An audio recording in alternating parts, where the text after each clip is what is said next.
Welcome to today's episode. Today we are going to be comparing beaches in Nigeria to beaches in Gambia. On our own private beach, as you can look around.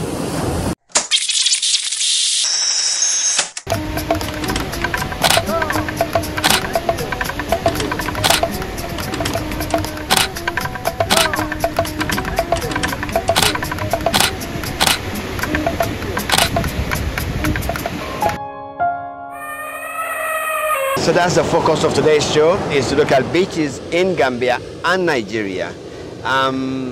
We have been to quite a few in both countries, and I think we're definitely in a position to do a little bit of comparison. I remember when we were leaving, people often said to you, because they know you like the beach, like, oh, are you going to be able to continue this? So since you've been here, what do you think? Has it matched up to what you had in Gambia, or what would you say? Yes, it does. It does. Everyone who knows me does know I'm an outdoorsy person. I say that time after time. I love the beach. The beach is a place I feel relaxed. Yeah, it's very hard to clear my mind sometimes, and I just feel that, you know, once I see the waves, once I hear the waves, once I'm under the sun, things just release, you know, my head becomes clear, I become more relaxed, and it's just a really nice position to be in. So I love my beaches. There was some talk about whether or not I'd be able to keep my beach visits up when we left Gambia. Yes, there was. And I have been able to, because they are beaches, contrary to some people's beliefs, in Nigeria, and many beaches, different types of beaches. So we're going to compare some of those today, the ones that we visited, obviously, with you. And I'm always on the lookout as well, I have to say. So if you guys know of any other beaches we could visit, please send your comments in, and I'm sure we'll get round to them. We kind of categorized the beaches, we put them into different sections. The first one we're going to talk about is what we consider a public beach, which is one that is open to everyone. You don't have to pay. You just go there, you don't need anything, you don't need any money, you just go and have fun and do what you want to do. So in Gambia, we identified a few, such as Joyeta. Joyeta Beach, there was Billy's Cafe, I love that one.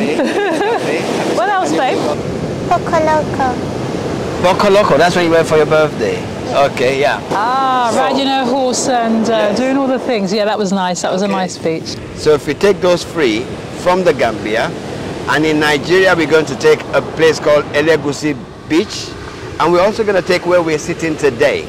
It's a public beach. As you can see, there's hardly anyone around us. It's almost like, again, we're in a private beach. A friend of ours has got a little grill up the road, which we're going to do a little bit of showcasing. And in fact, they've prepared for us this yam and what we call pomo, which we're going to be trying.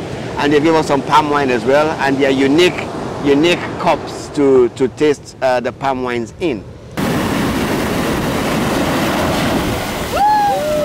Even coming up here, the drive to here, it was nice because everything started to open up. There was more vegetation and trees and that whole green effect. For me, again, it reminded me of Gambia, because Gambia is less built up and it's just more serene for me. So that is to say, you can find serenity in Lagos, contrary to popular belief. Again, who you are determines what you look for, what you seek, and what you bring into your life.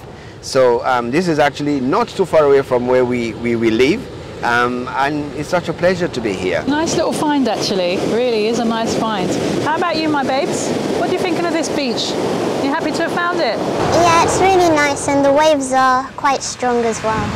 Actually, very good point. Very good point, Abisola.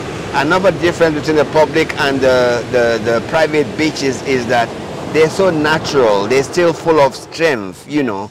Nobody's tampered with this. This is almost as nature has made it, you know. A lot of developments probably coming up and in future might not be like this. But right now you need to look at the wave and the strength coming from it. Truly amazing. Because it's so raw and untouched, even the crabs, the kind of things and the life I'm seeing around here, I don't see that on it. Get some before we go. There are little crabs running all over the place. You know, yeah, look at them. They're all over just around us, like, you know, I don't see that. When you have so much development and so many people, you kind of move these things off or around, you know. Well, they tend to disappear with development, you know, they find new places to be, you know. So yeah, it's a bit of a mixed bag. I mean, you probably want some sort of development, but then what is overdevelopment, and how much impact are we as humans kind of causing when we do too much? I've got a favourite amongst the public ones. For me, hands down, it has to be Billy's Cafe in Gambia. That one we frequented quite often. That was a regular haunt for us, actually. Billy, oh my gosh! The water is coming up. So as I was saying, Billy's Cafe, hands down, wins it for me. It's a public beach, and every week, every couple of weeks, we see Billy doing a bit more. You remember he had a shelter, then he had a few more chairs, and again it's the support from people coming there that allows him to grow. He has a sound system, he'd cook up a little bit of meat and things, and it was just growing, and it was lovely because, yeah, it wasn't so busy and it wasn't so touristy, and I like that. I just like the, you know, keeping things as natural as we can to a point and just not being so commercialised. So well done to Billy. I hope he's still thriving and striving. But yeah, for me it was Billy's Cafe. Now we're going to be moving on to semi-public beaches. What do we consider semi-public? Probably a mix of both, so it's not like too developed, but it's not too raw. We consider Atakan Beach to be a semi-public beach in Nigeria and Kunta Kinte to be a semi-public beach in Gambia. In these places, they are a bit built up, they have accommodation, so they have people who will book to stay there, but the public are also allowed to come. You don't really have to pay to go in, but I think it's a bit on. It's not some place that will be easy for you to take your food to, especially in Kunta Kinte. They have a restaurant and people order. They don't charge for the benches, but they can expect a tip at the end of it. Yeah, yeah. There's this kind of unspoken rule, I suppose. But yeah.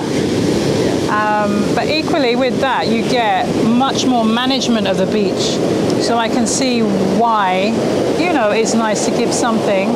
So maintain and maintenance is a big thing, I think, and it's needed. Yes, they have accommodation, so it's almost like a place for their own guests, but the outside people can also. That's it, and that's what I like. So although they had their own guests, they still opened it up to people. Now I don't like the idea of people restricting land and beaches at that. I mean, this world is for everybody, and when you get to a point whereby everybody carves things up, monetizes it, it doesn't sit right with me. So yes, I understand there have to be certain places that are managed and maintained, and through, you know, private donations and money they can do that.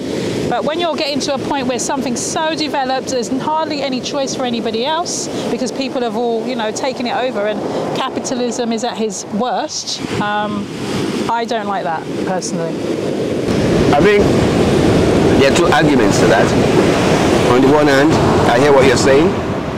On the other hand, when people invest to add value, in a way they want to recuperate from that. They have to. And I think this brings us nicely into the private beaches. For me, a private beach in Nigeria is definitely one of Abisola's, in fact, two of Abisola's favorites in Nigeria. Yeah. My favorite one is Seoul Beach, and then there's another one called Landmark Beach, which is like, it's really popular here. They've got lots of activities and food stalls. It's Okay. Why did you like Seoul Beach, and why is that your most favourite? Because Landmark is probably the most popular, like you said, in terms of... Even in terms of activities, Landmark has got much more activities. I think Seoul Beach looks nicer, and I just prefer, like, I think they're more luxurious in a way. Well, I see what she means. You know, it's very stylish. And the waves there are much better than Landmark as well. That's true. So yeah, Seoul Beach is like a box park, isn't it? And that's trendy. That's going around the world now, where they're using ISO containers, those container homes, to make things. And I think that's good. It's a good use of space. It's creative. It looks stylish, and yeah. Landmark though, we experienced Landmark quite a few years back when we first came here. Thank you. And it was it still is a lovely beach. Like you said, it's very, very well developed. It's probably the most heavily developed one of all the beaches that we've been to, right? But it shows in the services and facilities that you can get. What kind of things were down there, sweetheart? What have you done at Landmark? And remember, you had your friends too? Yeah, I did like water obstacles, and it was like a floaties, like inflatable thing on the water. And I also, like, there's lots of food options as well. And yeah, it's really nice. You both got very good food options. Yeah. They've invested so much. It is only fair that they recuperate the investment somehow because they're adding value. And again, people have choices. You know, if you feel it's too much, you can cook your food and come here. We went to Atikan the other day, we cooked our food and we really had fun doing that. Definitely. But there are days when you want to just go to that sort of space where you have children, you want them to have some activities. Well, that's what I'm saying. I mean, I think that's really important, and it's good to have the mixture, you know. And in Gambia, what I would consider a private beach is not it's not developed like that of Nigeria.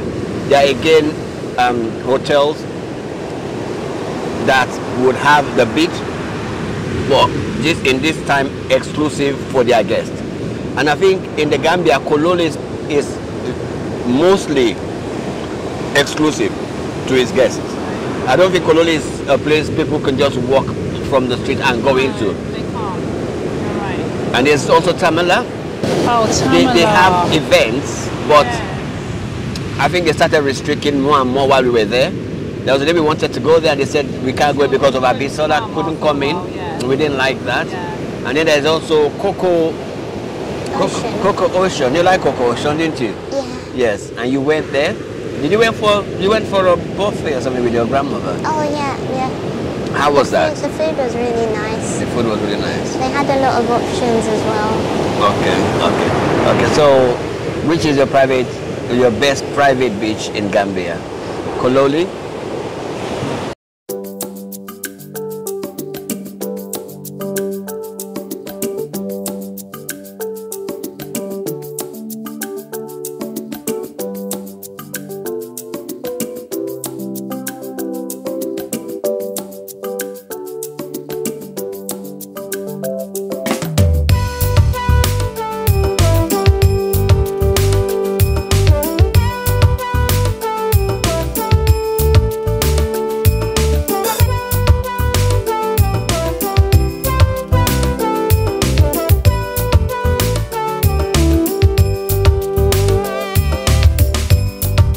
Coco Ocean.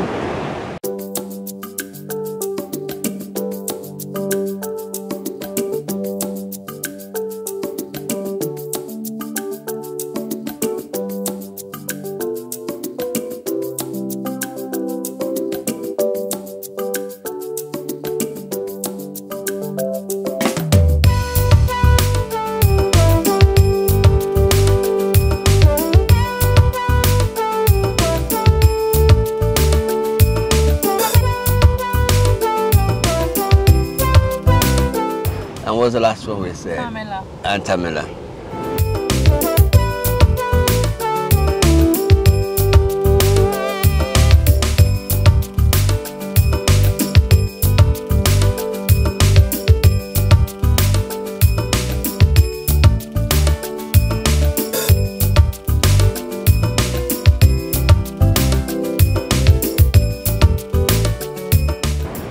It's between Coco Ocean and Kololi. You okay? I'm gonna say Kololi. Yay! That's what I had in mind. The reason being, when we got to Gambia, that was the first accommodation in Gambia. That was the first place we stayed. And we got on with the people as well. The management also knew us, and you know, and we have to say hello to Pa in the restaurant. Oh, send out a shout out to Pa. You know, who really took to us and made us feel very welcome. And even when we left, we were invited we were almost given a membership to say, look, whenever you guys want to pass, let us know, and you know. So yeah, so for me, I know a lot of people come and say that, oh, in Nigeria, why do you have to pay to go to the beach? This is unfair. It's for the, you know, it's supposed to be, it's nature created it. I get that. I agree with that. but also if you've invested money to add value, you have to recuperate sometimes. Yeah. And the good thing is there is option. It's not like they've done it in a way that there's no beach to go to. And you're forced to have to go. So that is a choice you make to say, you know what, do I want to part with this money to go and enjoy these facilities? If I don't, what do I do? You can come here with your picnic. You can come here, have your picnic, sit down here. Better waves, more powerful, stronger waves. I know, But sometimes people just want to be in that environment with the ambience and that extra something. So if you make that choice, then you should be willing to part with something for it.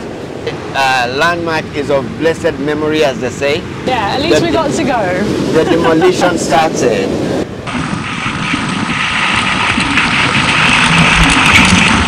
People have mixed opinion as to whether it's a good thing or not. And to do what they're doing. Yeah. So just to get you up to speed, what's happening there? So Landmark, as I say, was one of the most popular beaches. It's been around for a long, long time. We first came to Nigeria for holiday a number of years back, and we visited there and were really blown away by it. And since then, it's increased in terms of the offerings it's had. So really, really popular beach, probably one of the tourist attractions, to be honest. I'm sure if people talk about beaches in Nigeria, it's going to get, it's coming off their tongue quickly. So the fact of the matter is now there is a road that's supposed to connect. Coastal road. Right. From Lagos to Calabar. There we go. And it touches so many other states on the way. Right. And now people are weighing, Landmark has employed a lot of people, you got to give them that. But people are looking at the overall benefit to the country. And some says that the coastal road is much beneficial to the country. Some say this is a heavy investment and how could you let it go?